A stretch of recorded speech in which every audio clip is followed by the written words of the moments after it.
बिस्मिल्लाहिर्रहमानिर्रहीम। हर वक्त ये कलमा पढ़ो, बेशक वजू हो या ना हो।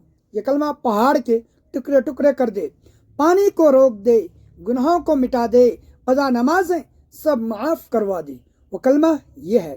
मुहतरम नाजरीन, हमारा आज का वजीफ़ा उस एक बहुत ही प्यारे कलमे के हवाले से है जिसके बारे में हज़रत मोहम्मद सल्लल्लाहु अलैहि वसल्लम ने फरमाया, जो भी ये कलमा पढ़ेगा उसके तमाम गुनाह मिटा दिए जाएंगे और कज़ा नमाज़ें सब माफ़ हो जाएंगी। ये तस्बीह पहाड़ के टुकड़े टुकड़े कर देती है, पानी को रोक देती है, गुनाहों को मिटा देती है और फैसला उसके हक में होता है, क्योंकि ये ऐसी तस्बीह है जिसके पढ़ने से अल्लाह ताला उस शख्स से बहुत खुश होता है, उससे राज़ी होता है, उसकी इल्तिजा को सुनता है, उसकी मांगी गई दुआ को कबूल करता है, उसकी दुआओं पर कुन फरमा देता है और उसकी ख्वाहिशात की तकमील होने लगती है। उसको किसी चीज़ की कमी नहीं रहती। इस तस्बीह को पढ़ने वाला जब जब दिल से और यकीन कामिल के साथ इसको पढ़ता है तो गैब से आवाज़ आती है कि मांग, तुझे सब दिया जाएगा। तो इस प्यारी और अजीम तस्बीह के बारे में जानने के लिए गुजारिश है कि वीडियो का आखिर तक लाजमी देखिएगा। नाजरीन, अक्सर ज़िंदगी में ऐसे वक्त आते हैं जब हर तरफ से दरवाजे बंद महसूस होते हैं, फैसले इंसान के हक में नहीं होते, अपने भी मुखालिफ हो जाते हैं, दुश्मन ताकतवर लगते हैं और इंसान चाहता है कोई रास्ता निकल आए, कोई सहारा मिले, कोई ऐसी चीज़ हो जिसके हक में फैसला करे, उसके दुश्मनों को मगलूब कर दे और उसे कामयाबी अता करे, उसकी तमाम क़ज़ा नमाज़ें माफ़ हो जाए, उसके तमाम गुनाह मिट जाए। तो दीन इस्लाम में हर मुश्किल का हल कुरान मजीद के अंदर मौजूद है। ये अल्लाह का कलाम है, इसमें वो ताकत है जो हर नामुमकिन को मुमकिन कर सकती। नाज़रीन मुहतरम, हज़रत मोहम्मद सल्लल्लाहु अलैहि वसल्लम ने फरमाया कि कुरान पाक की एक ऐसी आयत है जो भी पढ़ेगा अल्लाह ताला उसके हक में फ़ैसला फरमाएगा। इस तस्बीह को पढ़ने से इंसान की ज़िंदगी में तमाम मुश्किलात ख़त्म हो जाती हैं।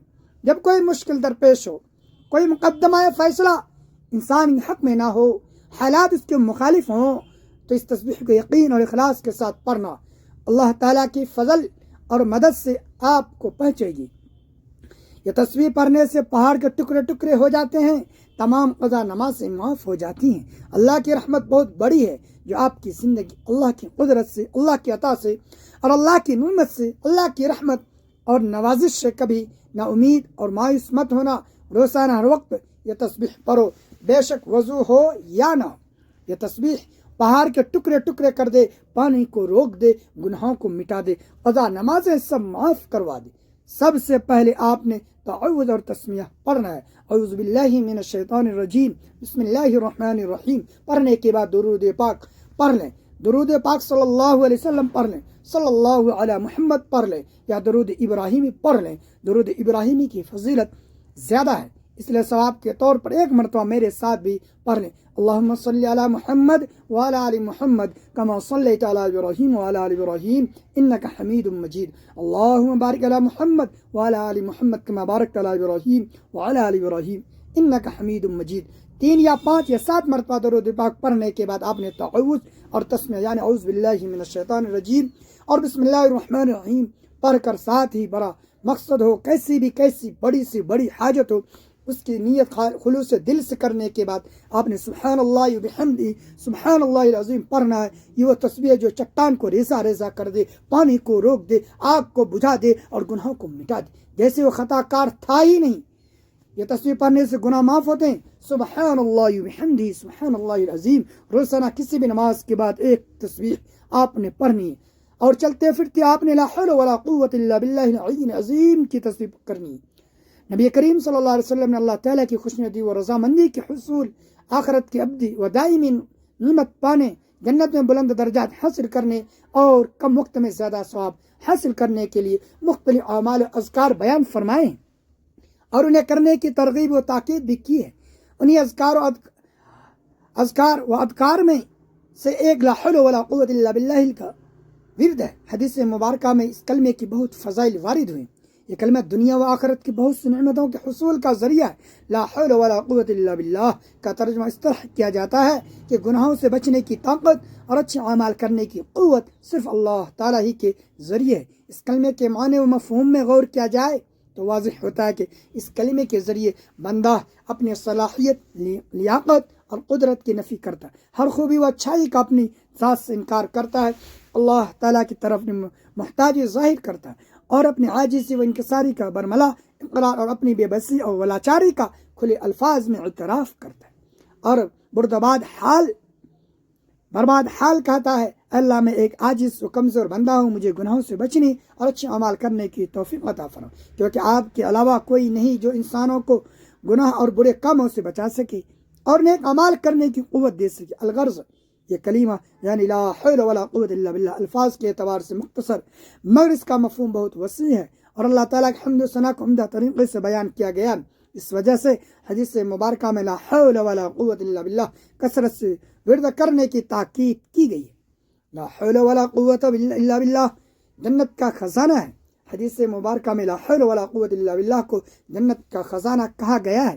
چنانچہ بخاری شریف وغیرہ میں حضرت ابو موسیٰ اشعری رضی اللہ عنہ سے روایت ہے، وہ فرماتے ہیں کہ ایک مرتبہ صحابی نبی کریم صلی اللہ علیہ وسلم کے ہمراہ ایک سفر میں تھے، جب وہ کسی بلندی پر چڑھتے یا وادی سے اترتے تو بلند آواز سے کہتے، حضور صلی اللہ علیہ وسلم نے ان سے فرمایا، ترجمہ اے لوگو اپنے اوپر نرمی کرو، کیونکہ تم کسی بہرے اور غائب کو نہیں پکارتے بلکہ تم اس کو پکارتے جو سننے والا اور دیکھنے والا ہے۔ حضرت ابو موسیٰ اشعری رضی اللہ عنہ فرماتے ہیں، یہ فرما کر حضور صلی اللہ علیہ وسلم میرے پاس تشریف لائے، اس وقت میں اپنے دل میں لا حول ولا قوت الا باللہ کہہ رہا تھا۔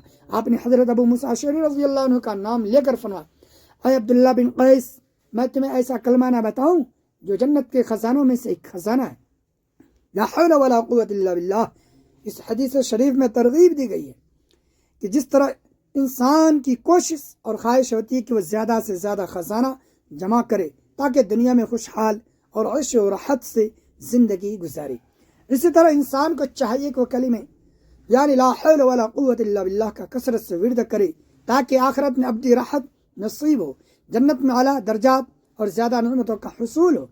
ناظرین محترم، یہ عمل ہونے کے بعد آپ نے اللہ کے حضور اپنے دونوں ہاتھوں کو بلند کر کے اپنے تمام دل کی حسرتیں اس کے آگے کھول کر بچھا دیں۔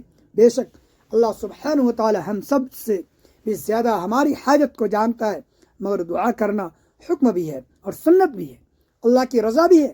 کہتے ہیں کہ اللہ تعالیٰ دعا کی توفیق انہی لوگوں کو بخشتا ہے جنہیں ان کی منہ مانگی مراد عطا فرمانا چاہتا ہو، ورنہ ہر کسی کو اللہ اپنے سامنے ہاتھ اٹھانے کی توفیق بھی نہیں دیتا۔